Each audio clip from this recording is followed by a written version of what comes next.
Aujourd'hui, je veux partager avec vous une idée qui peut sembler simple, mais qui possède le pouvoir de transformer votre vie de manière profonde et durable. Cette idée est appelée la règle des 20 secondes. Vous pouvez vous demander, comment quelque chose d'aussi insignifiant que 20 secondes peut-il avoir un impact majeur sur ma vie? Eh bien, accrochez-vous, car ce que je vais vous révéler pourrait bien être la clé pour débloquer votre potentiel et vous aider à surmonter les obstacles qui vous retiennent. Soyons honnêtes, nous sommes tous paresseux dans une certaine mesure, et il n'y a rien de mal à cela. C'est naturel. Cependant, la plupart du temps, ce sont ces moments précis de paresse qui nous poussent à abuser de nos mauvaises habitudes. Vous voyez, lorsque nous nous sentons motivés, il est assez facile de faire les choses que nous voulons faire, même si nous les trouvons difficiles autrement. Mais lorsque nous sommes stressés, fatigués, paresseux, ou que nous avons eu une longue journée, nous n'avons pas l'enthousiasme nécessaire pour faire quelque chose qui demande un effort. C'est pourquoi les jours où nous sommes paresseux, nous faisons généralement ce qui est le plus pratique ou le plus facile, quel qu'il soit, et généralement, c'est notre comportement par défaut. Dans le domaine de la technologie, le terme « par défaut » désigne la façon dont une chose fonctionne lorsque vous commencez à l'utiliser. Par exemple, lorsque vous achetez un nouveau téléphone, les paramètres sont déjà définis pour vous. Vous avez une sonnerie par défaut, un fond d'écran prédéfini, et à moins que vous ne modifiez ces paramètres, vous devrez les accepter tels quels. Maintenant, c'est similaire à nos habitudes. Nous avons tous certains comportements auxquels nous nous sommes adaptés, qui sont standards pour nous. Ils sont devenus notre mode par défaut, et nous avons tendance à les exécuter presque sur le pilote automatique.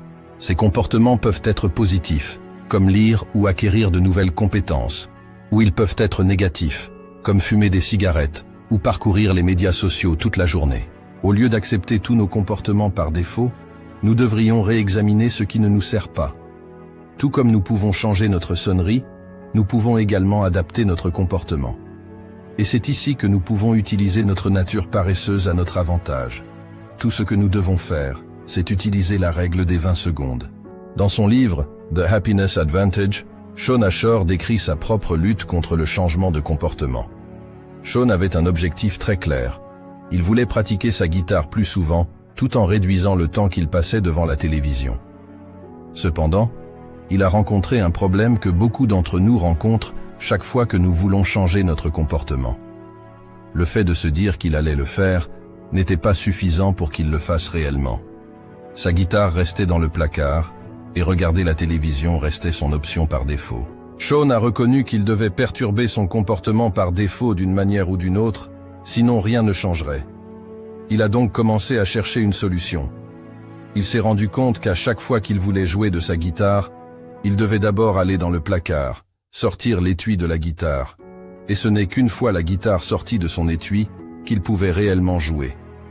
Tout cela prenait environ 20 secondes, mais même cet effort minime semblait suffire à dissuader Shawn de jouer. Après avoir pris conscience de ce problème, il a décidé de sortir la guitare du placard et de la placer sur un support dans le salon. Désormais, chaque fois qu'il voulait jouer, il n'avait plus besoin de chercher dans le placard. Sa guitare était déjà sortie de son étui et il pouvait la prendre et commencer à s'exercer sans avoir à faire trop d'efforts. Shawn a également appliqué une modification similaire à son habitude de regarder la télévision. Cette fois, il a retiré les piles de la télécommande et les a placées dans un tiroir dans une autre pièce. Les soirs suivants, lorsqu'il rentrait du travail et s'installait par défaut sur le canapé pour regarder la télévision, il remarquait que quelque chose n'allait pas. Il n'arrêtait pas d'appuyer sur le bouton de la télécommande, oubliant qu'il avait retiré les piles. Shawn n'avait pas envie de se lever pour aller chercher les piles dans l'autre pièce, car cela lui demandait un effort supplémentaire. Il a donc choisi de prendre sa guitare, qui se trouvait à portée de main, et d'en jouer. Cette légère intervention lui a permis de perturber son comportement par défaut, et au fil des jours, son envie de regarder la télévision a diminué, et jouer de la guitare lui a paru de plus en plus naturel. Shawn a décidé d'appeler cette approche comportementale la règle des 20 secondes. En gros, il a fait en sorte que jouer de la guitare soit plus facile pendant 20 secondes, et que regarder la télévision soit plus difficile pendant 20 secondes. Et cette stratégie peut être appliquée à presque tous les comportements que vous souhaitez modifier. Bien sûr, ces 20 secondes ne sont qu'une suggestion, et non un chiffre absolu. Dans certains cas, il faudrait plus de 20 secondes, alors que dans d'autres cas, il faudrait moins de 20 secondes. L'objectif est de réduire les obstacles entre les activités que vous voulez faire plus souvent en vous facilitant la tâche pour les faire, tout en augmentant les obstacles entre les activités que vous voulez arrêter de pratiquer en les rendant plus difficiles à commencer. Je sais que cela peut sembler simple et intuitif, mais beaucoup d'entre nous ne l'utilisent pas, ce qui est dommage, car notre environnement est un facteur déterminant de notre comportement. Vous voyez, généralement, la partie la plus difficile de tout comportement est de commencer.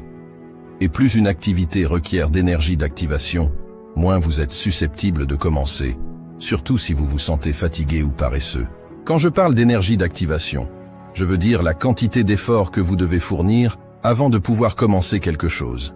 Par exemple, regarder la télévision demande généralement très peu d'énergie d'activation. Il suffit de prendre la télécommande, de sauter sur le canapé, et le tour est joué. Il ne faut pas faire beaucoup d'efforts. Lorsqu'il s'agit de faire de l'exercice, il faut un peu plus d'énergie d'activation pour commencer. Cependant, si vous y réfléchissez bien, soulever des poids n'est pas si difficile. Bien sûr, ce n'est pas aussi facile que de s'allonger sur le canapé, mais l'activité elle-même n'est pas vraiment éreintante. Ce qui vous rebute vraiment, c'est le fait que vous devez passer par tant d'étapes avant de pouvoir commencer à vous entraîner. Vous devez d'abord préparer votre sac de sport, mettre vos chaussures, puis vous devez vous rendre à la salle de sport, changer de vêtements, etc. Il y a tellement de désagréments qui se dressent sur votre chemin. Mais si vous pouviez sauter certaines de ces étapes, ou du moins les rendre plus tolérables, l'entraînement deviendrait beaucoup plus facile, car l'énergie d'activation requise serait moindre. C'est la même chose pour presque toutes les autres activités. En fin de compte, la plupart des activités ne sont pas si difficiles à réaliser. Elles demandent simplement un peu plus d'efforts pour commencer. Mais une fois que vous avez commencé et que vous vous êtes installé, il est toujours très facile de continuer, même si vous ne trouvez pas nécessairement l'activité aussi amusante. Donc, si vous êtes en mesure de réduire l'énergie d'activation nécessaire pour commencer un certain comportement, vos chances de faire ce que vous voulez faire augmentent de façon exponentielle. Et c'est particulièrement important, car même si vous aimez faire quelque chose, mais qu'il y a beaucoup de friction avant que vous puissiez commencer, vous êtes plus susceptible de l'ignorer et de faire quelque chose de plus facile à la place. Par exemple, j'adore faire de longues promenades à vélo. C'est une activité qui m'aide toujours à me détendre, surtout si je me sens stressé ou anxieux. Cependant, il y a un problème que je rencontre chaque fois que je veux faire du vélo. Il s'agit du fait que je dois d'abord sortir mon vélo de la cave. L'ensemble du processus me prend exactement 3 minutes, mais cela suffit parfois à me décourager d'aller faire ce tour. Logiquement, cela n'a aucun sens. Pourquoi 3 minutes de préparation me dissuaderaient-elles de faire quelque chose que je sais apprécier? Mais comme je l'ai dit, les humains sont assez paresseux, et nous préférons faire quelque chose de facile et de pratique, plutôt que ce que nous voulons vraiment faire. Pour cette simple raison, je suis parfois stressé toute la journée. Bien sûr, cela pourrait facilement être évité en faisant cette promenade à vélo, car je sais que je l'apprécierai et qu'elle m'aidera à me détendre.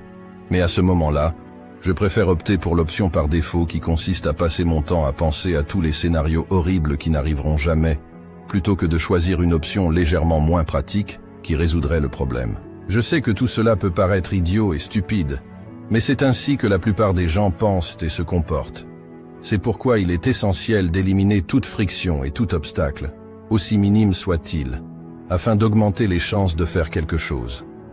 Heureusement, il est facile de faire certaines choses pour rendre votre environnement favorable. Il suffit d'être un peu proactif. Par exemple, si vous aimez faire des promenades à vélo comme moi, il est préférable de garder votre vélo dans un endroit facile d'accès. Pour moi, c'était tout aussi simple que de ne pas le garder dans la cave, mais de le ranger dans le garage, d'où il est beaucoup plus facile de le sortir. Cela m'amène à un point très important que je veux souligner ici. Pour obtenir des résultats, vous n'avez pas besoin d'énormes changements. Vous pouvez commencer par de petits ajustements que vous pouvez facilement intégrer dans votre quotidien. Pour que tout comportement devienne une habitude, il ne doit pas être si difficile. Tout ce que vous avez à faire est de vous concentrer sur de petits changements progressifs. N'essayez pas d'atteindre un objectif énorme, car cela demandera beaucoup d'efforts. Concentrez-vous plutôt sur de petites étapes, car elles seront beaucoup plus faciles à réaliser. C'est pourquoi je veux vous laisser avec un exercice pratique qui vous aidera à commencer à appliquer la règle des 20 secondes dans votre vie. Choisissez une habitude positive que vous souhaitez développer ou une habitude négative que vous souhaitez réduire. Pour l'habitude positive, trouvez une manière de réduire l'énergie d'activation de 20 secondes. Par exemple, si vous voulez lire plus souvent, placez un livre sur votre table de chevet afin de l'avoir à portée de main avant de vous coucher.